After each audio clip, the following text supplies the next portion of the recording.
hasard. Vous ne pouvez pas venir d'entrée de jeu. Et j'ai pu vous rassurer, l'entrée de jeu a presque participé à griller sa carrière. Pourtant, on pouvait le laisser sur le banc, malgré son bon match contre l'Allemagne. L'injecter peut-être les 15 dernières minutes. Il pouvait venir faire son show. Et voilà. Bon, maintenant, pour le cas du remplaçant de Yongo Bitolo. Honnêtement, pour moi, je suis de ceux qui estiment qu'il est temps qu'on essaie de donner une plus-value à notre championnat. Il est inadmissible que pour 23 joueurs, même le troisième gardien, qu'on sait qu'il va aller porter les sacs. C'est-à-dire, on ne pense pas à prendre un gars qui va aller apprendre. Lorsqu'ils sont en 23, on ne peut pas utiliser tous les 23 joueurs. Maximum, on va utiliser 19 joueurs. Même ces 4-là, si on estime qu'ils sont vraiment... Mais prenez les gars du championnat. Ils ont quand même eu la chance de... Non, au-delà de la chance, ils vont participer à vendre notre championnat. Oui, tout à fait. Ils vont participer à vendre notre championnat. Souvenez-vous, moi je me rappelle, en 2001, lors de la Coupe des Confédérations qui s'est jouée au Japon, il y avait deux jeux championnats camerounais, Tchatchoua et un certain Ambassa. Mais ces gars étaient là, ça permettait à ce qu'on parle au moins du sable de Bâtier, parce que c'était des jeux de sable de Bâtier. En 2003, la fameuse confédération où Marc vient savoir mourir, il y avait des jeux de championnat. Je ne comprends pas pourquoi depuis un certain temps, on va nous dire ces gars ne sont pas bons. Même nous avons vu un match amical ici là, Union, équipe nationale du Cameroun, un certain Bango qui a l'unanimité, c'est-à-dire même les supporters du Canon ont estimé que c'est enfant sa place au sein de cette équipe. Bon, il est bien vrai, nous ne sommes pas ici pour orienter les choix, mais la logique voudrait que si vous avez un produit, soyez les premiers ambassadeurs, les premiers consommateurs de ce produit-là. On vous a compris. On prend la réaction d'après-match de la rencontre ayant opposé le Cameroun au Maroc, qui s'est soldée par la victoire d'un but à 0. Attaque avec de très fortes individualités, Nkanjo, Aboubakar, Sanogog aujourd'hui, Bassogog, excusez-moi. Et voilà, je pense que, comme je l'ai dit, le Cameroun va représenter le continent africain. On souhaite bonne chance à cette équipe, puis surtout de nous représenter au mieux. Parce qu'il faut qu'on soit fiers et qu'on progresse sur ce continent, donc c'est important pour tout ce continent que le Cameroun nous représente à merveille. C'est une équipe très forte, donc elle sera armée pour cette compétition. Je voudrais juste, pour finir, puisque la conférence de presse est terminée, juste rendre un hommage à Cheikh Tioté qui nous a quittés cette semaine, qui était mon joueur. Je suis déçu qu'il n'y ait pas eu une minute de silence. Je ne comprends pas comment c'est possible sur ce continent de ne pas faire une minute de silence pour un garçon qui a été champion d'Afrique en 2015. Donc moi je lui rends hommage et paix à son âme. Je pense qu'on est prêt pour la Coupe des Confédérations. On ne peut pas tenir compte à 100% de ce match aujourd'hui. Comme j'ai dit, les conditions climatologiques étaient très lourdes. Chaque effort que tu fais, c'est double dans un temps pareil. Donc c'est seulement ça qui est négatif, si on peut parler de négatif aujourd'hui, que la dernière demi-heure, on n'a plus sorti, on a botté le ballon vers l'avant, on n'a plus su tenir le ballon dans l'équipe. C'est pas notre jeu, mais on a trop souffert des circonstances et des conditions climatologiques. Mais je ne me fais pas de soucis, je vois les joueurs sur le terrain pendant l'entraînement. Et en plus, je ne pense pas en Russie qui fait si beau comme aujourd'hui ici au Cameroun. On a retenu la question pour Moukandjo, il va répondre à cette question tout à l'heure. Pour l'instant, je ne sais pas quoi faire, dans le sens que est-ce qu'on va appeler un autre joueur ou est-ce qu'on va aller à 22. Le problème, si tu dois maintenant encore appeler un joueur, c'est un joueur qui est peut-être déjà en vacances depuis 15 jours ou plus. Toutes les compétitions ont terminé aux environs du 21 mai. Donc on est aujourd'hui le 10 juin, je pense. Donc c'est presque 3 semaines. Donc est-ce que ça vaut la peine de prendre encore quelqu'un pour être à 23? Je pourrais peut-être aussi prendre un jeune. Par exemple, les joueurs qui ont joué en France il y a quelques jours. Peut-être là, on peut prendre quelqu'un. Mais ne me demande pas aujourd'hui, maintenant, qu'est-ce que tu vas faire? Je dois encore réfléchir. Et demain, je prendrai ma décision. Déjà, avant de répondre à votre question, aujourd'hui, le sentiment qu'on a tous avec mes autres coéquipiers, c'est bien sûr un sentiment partagé dans le sens où on est satisfait de la victoire, mais on est aussi triste parce que j'ai pas besoin de présenter Ambroise. On connaît l'apport qu'il a dans l'équipe, que ce soit sur le terrain ou en dehors du terrain. C'est clair que c'est quelqu'un qui va nous manquer parce que c'était un joueur important de l'équipe.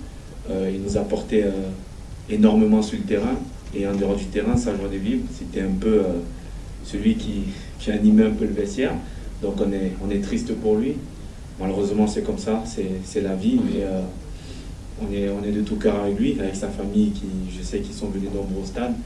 Donc cette victoire-là, c'est aussi pour lui, parce qu'on s'est dit à la mi-temps qu'on devrait le faire pour lui, parce qu'il aurait aimé être avec nous. Malheureusement, les circonstances n'ont pas voulu. Voilà, mais c'est pas ça qui nous a handicapés. Je crois que c'était plus une question de physique, parce qu'on en a beaucoup travaillé en stage. Le coach, il peut vous dire, on a souffert pendant le stage et on savait que ce match-là, il devait être difficile parce que c'était notre premier match après 15 jours d'entraînement sous haute intensité. Donc voilà, comme j'ai dit, le résultat, il est important. Aujourd'hui, on prend quand même la tête de notre groupe. Notre objectif est de terminer premier.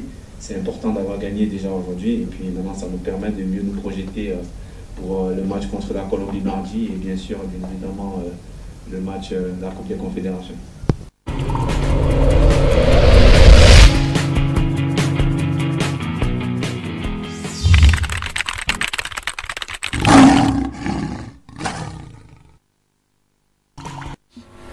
Alors, dans quelques minutes, le Cameroun va affronter la Colombie dans le cadre du match amical en Pologne, n'est-ce pas, la Coupe des Confédérations qui se joue dès samedi prochain.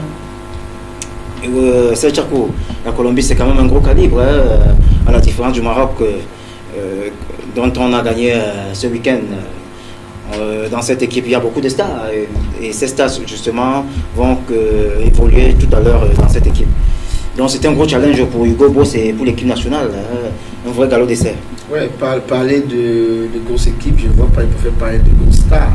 Mais quand on parle de grosses stars, Falcao, c'est la star. James Rodriguez, il a eu une saison plutôt difficile du côté du Real de Madrid. C'est une équipe qui, contrairement en 2014, lors de cette Coupe du Monde 2014, qui était très forte, a perdu beaucoup de ses repères, beaucoup de ses cadres. Et souvenons quand même que le Cameroun ne se sourit pas la Colombie. Nous avons joué contre cette équipe déjà 3 fois. C'est 3 victoires pour les Lions à chaque fois. 90, 8e de finale Coupe du Monde, Coupe des Confédérations, demi-finale, et en 2012 en match amical, on les a tabassés. Donc pour moi, contrairement à ce que beaucoup de gens pensent, la Colombie a fait 2-2 contre l'Espagne. L'Espagne non plus n'est plus une foule de guerre. L'Espagne a joué dernièrement contre la Macédoine, une équipe que nous avons battue 3-0. L'Espagne a difficilement battu la Macédoine 2-1.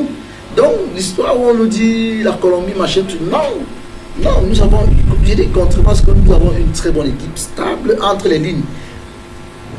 Lorsque vous avez une équipe qui est stable entre les lignes, savoir la défense, elle est équilibrée, le militaire équilibré, l'attaque équilibrée, ces équipes-là sont difficiles à battre.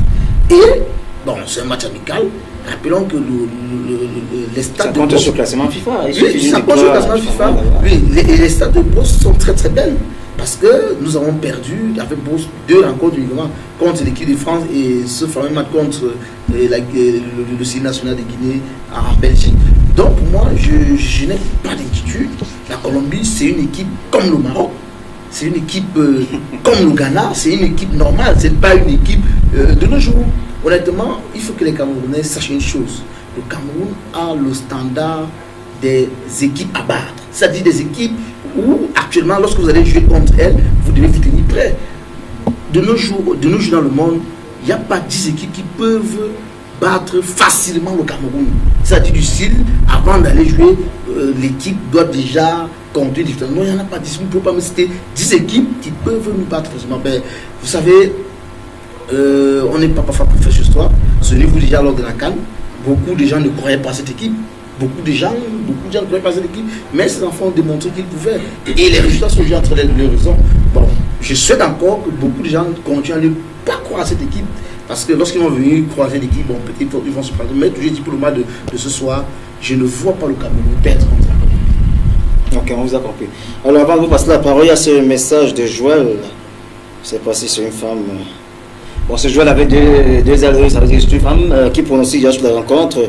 Ce sera de 2-0, c'est une femme qui parle. Alors, 2-0 pour qui? Pour le Cameroun, bien sûr. Alors, Émile, la rencontre entre le Cameroun et la Colombie, c'est Chakou le souvenir tantôt que justement, sur les 3 rencontres qui ont mis, n'est-ce pas, aux prises, n'est-ce pas, la Colombie au Cameroun, il y a toujours eu cette victoire du Cameroun. Est-ce que tout à l'heure, on peut assister à un autre résultat positif du Cameroun? Oui, monsieur Ndogmo, je ne vais pas m'inscrire en faux par rapport au tir de Serge, mais cependant je vais lui dire certaines choses, à savoir que les matchs se suivent et ne se ressemblent pas, et puis les équipes se suivent et ne se ressemblent pas. Les Lions indomptables ne sont plus ceux qu'ils étaient avant. La Colombie, ils ont gagné. Écoutez, laissez-moi permettre. Et puis la Colombie n'est non plus celle qu'elle était avant. Une équipe qui n'a jamais rien gagné. Ça veut dire que ce soir, nous allons assister à un match enlevé. Parce qu'au jour d'aujourd'hui, nous avons une jeune génération qui voudrait démontrer, qui voudrait prouver. Voilà en quelque sorte le premier vrai galop d'essai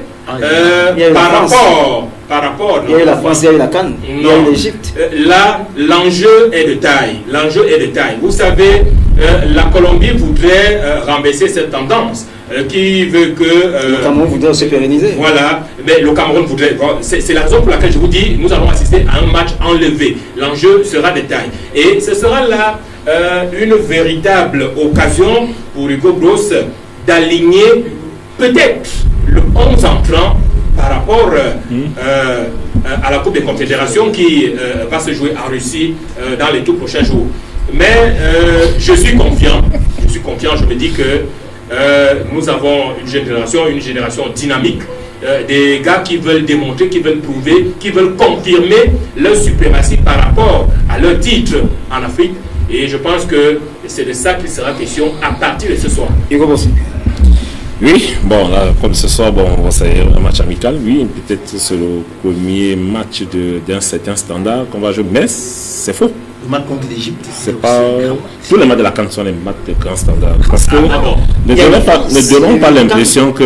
Parce que, hein, vous savez... C'est pas une impression. On vous a compris. C'est pas une impression. Ne donnons pas cette impression que les matchs de la CAN sont les matchs au rabais. Parce que... Non. Une minute. Oui, allez-y. Essayez de placer une. Oui, je dis bien que les matchs de la CAN ne sont pas les matchs au rabais. Ce ne sont pas les matchs de seconde, ce sont les matchs internationaux qui ont un caractère mondial.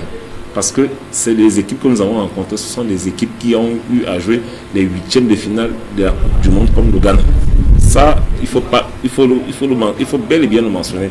Ce sont des équipes comme le Sénégal qui ont des joueurs de classe mondiale. Parce que je me rappelle bien, avant la CAN, mais on jurait que cette équipe ne pouvait même pas faire un match nul. Même contre la Guinée, le Lesotho. Ça veut dire qu'on donnait l'impression que cette équipe ne peut même pas faire un match contre le Lesotho, qui n'est même pas participant, qui ne participe même pas à la CAN. C'est l'impression qu'on donnait au départ.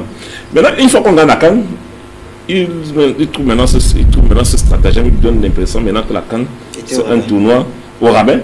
Mais maintenant, alors, on doit maintenant se mesurer maintenant aux équipes qui sont plus fortes. Bon, je me demande alors, si nous gagnons la Coupe du Monde, qu'est-ce qu'ils vont dire? Non, on va l'écrire les masses. Donc là, vous parlez d'hypothèse. C'est déjà une hypothèse. Nous souhaitons, nous voulons bien tous gagner la Coupe du Monde. C'est ce que nous souhaitons. C'est bien beau. Qui n'aimerait pas avoir le trophée mondial au Cameroun gagné par les Lions indomptables? Tout le monde voudrait le voir. Ainsi. Mais il faut rester réaliste. Restons réalistes. Et gagner la Coupe du Monde, c'est aussi quelque chose qui peut se réaliser. Ne donnons pas l'impression que ça ne peut jamais se réaliser par le Cameroun. Parce que avant la CAN, certaines personnes doutaient que même gagner une CAN n'est même pas réaliste. C'est que lorsque je me rappelle lorsque vous rappelez ce qui s'est passé. Les époques ont changé. Je me rappelle lorsque moi-même, quand j'ai commencé à faire une analyse sur ma page Facebook où j'ai prêté le flanc comme à une victoire pour des Lions indomptables, je vous assure, j'ai reçu tous les insultes du monde parce que ça paraissait utopique à l'époque et ça paraissait quelque chose qu'on ne peut même pas réaliser du tout. J'ai reçu les colibets de qui allait dans tous les sens. Et je peux vous rassurer que la force, vous savez ce qui fait la force de Hugo Bross et son équipe, c'est que dans cette équipe, il n'y a pas de star. Ah oui. Dans cette équipe, personne n'est au-dessus. L'équipe, c'est la star. Et ici, il n'a pas l'animation de jeu standard. C'est ça qui fait la force de cette équipe. C'est-à-dire qu'il peut vous jouer aujourd'hui en 3-5-2, le lendemain vous jouez en 4-3-3. Vous êtes surpris. Si bien que c'est difficile qu'un entraîneur anticipe le jeu de Hugo Bross. Le meilleur joueur de cette équipe, c'est Hugo Bross. N'ayons pas peur de mots, et c'est l'équipe. Donc même la Colombie, n'importe qui, même l'Allemagne, cette équipe peut venir à bout de l'Allemagne. Là où on pas peur. Le meilleur joueur dans cette équipe, c'est Hugo Bross, c'est le seul maître à jouer. Alors, puisque vous avez la parole, un pronostic pour la rencontre qui se joue dans quelques minutes, quelques heures, s'il faut le dire. Je ne vais pas aller dans les pronostics, mais j'opte beaucoup plus pour une victoire des Lions et notamment du Cameroun. C'est notre pays, c'est notre verre jaune qui est mis en jeu là. Et nous n'avons pas de choix. Nous devons supporter notre équipe. C'est Chaco. Ouais, je vais faire comme tout à l'heure avec le promoteur de Florilège Production Thierry. Nous avons fait un pari. Le pari tient toujours. Le Cameroun va battre la Colombie. Hugo Bross, ce n'est pas l'analyste qui va parler. C'est le supporter qui va parler. Le supporter ne peut pas dire. Un supporter ne peut pas dire qu'on va gagner. Voilà. J'ai précisé que c'est le supporter qui parle. Ce n'est pas l'analyste. Parce que on fait souvent cette confusion. Moi, en tant qu'analyste, je ne vais jamais faire un pronostic. Prendre parti. Je prends ma partie. J'ai fait l'analyse tout à l'heure, mais maintenant le supporter dit qu'on va gagner. Et maintenant, pour finir, mon dernier mot, c'est que tout à l'heure, il y a eu une rencontre qui s'est jouée tout à l'heure entre Hong Kong et la Corée du Nord. Et dans cette équipe, il y a 5 Noirs. Vous savez que ce sont les pays qui nationalisent les étrangers. Il y a 5 Noirs, et parmi les 5 Noirs, il y a 2 Camerounais, donc Guy Olivier. Et le deuxième Camerounais, c'est Sanjo, qui est entré dans les arrêts de jeu. Et le troisième, qui apparemment n'a pas été sélectionné pour ce match, qui était le premier à jouer, c'est Kilama, qu'on connaît bien du côté de Vogada, qui a l'habitude de venir chaque vacances. C'est lui, il est le libéré, il a le plus gros salaire de Hong Kong. Donc, je vous dis, il y a que les Camerounais s'exportent partout, même en Asie. Donc, je tiens à souligner cela. Et bravo à Nga Olivier, qui vient de représenter le Cameroun dans un match un peu atypique entre Hong Kong et la Corée du Nord. Le stade de la rencontre. Un but partout. Alors, c'est sur cette déclaration du Hugo Bross que nous allons mettre un terme à 90 minutes chrono. Eh bien, c'est particulier à tous ceux qui ont participé à la production de cette émission, à savoir Séverin Douke, Marco Amougou. Et cette émission était sous la supervision d'Adrien Kemonier, le directeur de Canal 24. Restez scotchés sur les programmes de Canal 24 qui se poursuivent.